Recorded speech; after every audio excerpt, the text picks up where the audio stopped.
most people don't have it. They want a job, they want job security, they want a paycheck, they want a 401k.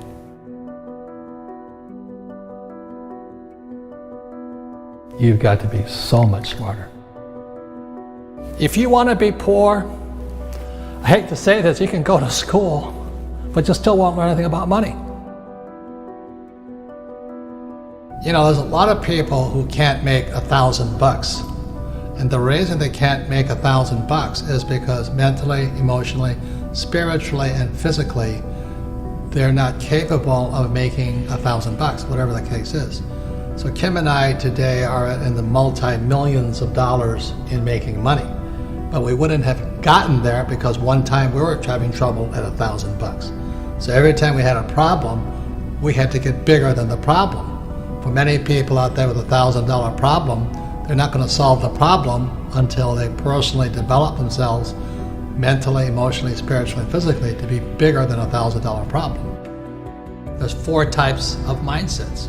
One mindset is I must win. Another mindset is I must be right. Another mindset is I must be liked. And the other mindset is I must be comfortable. So the people who must be liked and the people who must be comfortable will probably never make it as entrepreneurs, simply because, you know, we hear it all the time. I don't really want to be rich. I just want to be comfortable. You know, I want to be with all my friends, have them like me. Well, they should not be entrepreneurs, they should be employees. The rich don't work for money.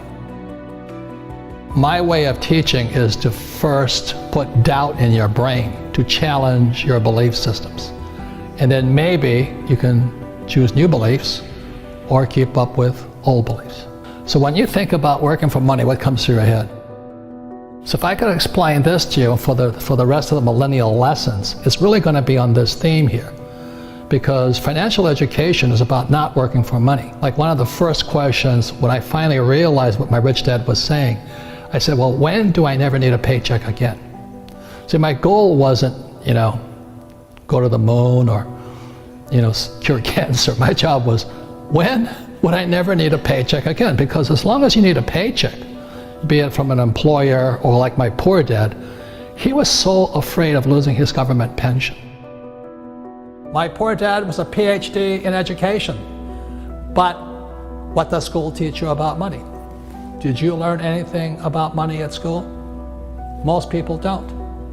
So that's why I had my rich dad, who was my best friend's father, and he was teaching me what the rich teach me. If you want to be poor, I hate to say this, you can go to school, but you still won't learn anything about money. And education is more important today, but what do you learn about money? Most kids now going to school, they're coming out of school deeply in debt with student loans, still not learning anything about money. Look at the middle class. You know, they may have high-paying jobs, but the jobs are going away. One of the most important things you have in your life is time. It's one of your greatest assets, or it's your liability. And being, you know, I just turned 70, and I have friends who have nothing. I mean, they have zero. Now they've made a lot of money, but they have nothing here. They have nice houses, nice cars, you know what I mean? And being young is great, except it can be a liability to you. Because when you're young, you're just having a lot of fun and life's exciting, you know, it's new. But the thing is so many people spend their time focusing here. They want to make a lot of money. And I can hear it in their words. I want a career. This is career. Okay? Or I'm going to start my own business. And this is the chart here, which we've seen. This is the cash flow quadrant, book number 2. E is employee. S is small business, self-employed, or a specialist like a doctor, a lawyer, web designer. B is big business, 500 employees or more. And I is professional investor. The big mistake I see young people make is they focus here. And the words are, I want to do what I love. That's the track. You see, in real life, sometimes you have to do what you hate. Like people think I like to write books. I hate writing books. But it fills my purpose in life. It's not my passion, my purpose in life. Because my purpose was to get here. I had to learn what I didn't want to learn. I had sometimes to do what I hated. I had to learn about taxes.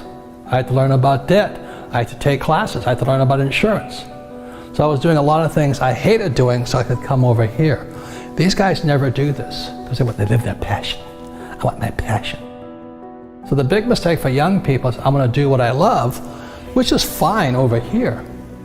But what do you love the most? Well, I loved my freedom.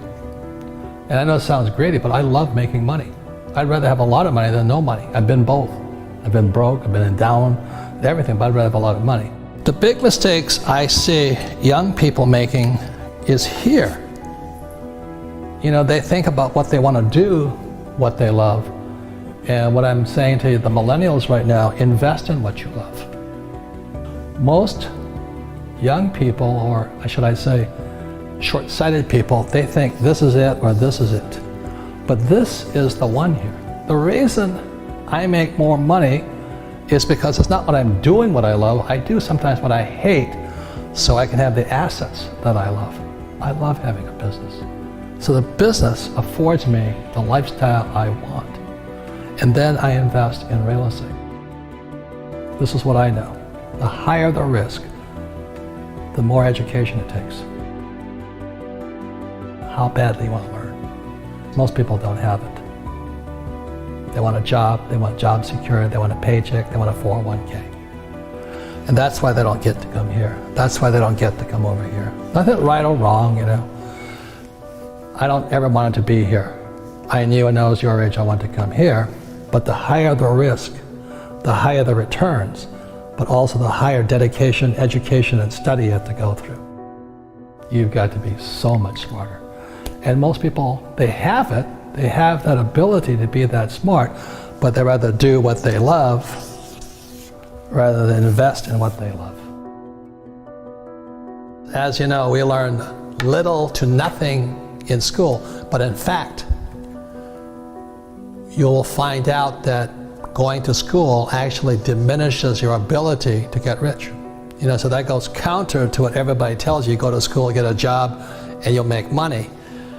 And that worked probably 1,000 years ago, not working today. The number one reason to be an entrepreneur is not about money.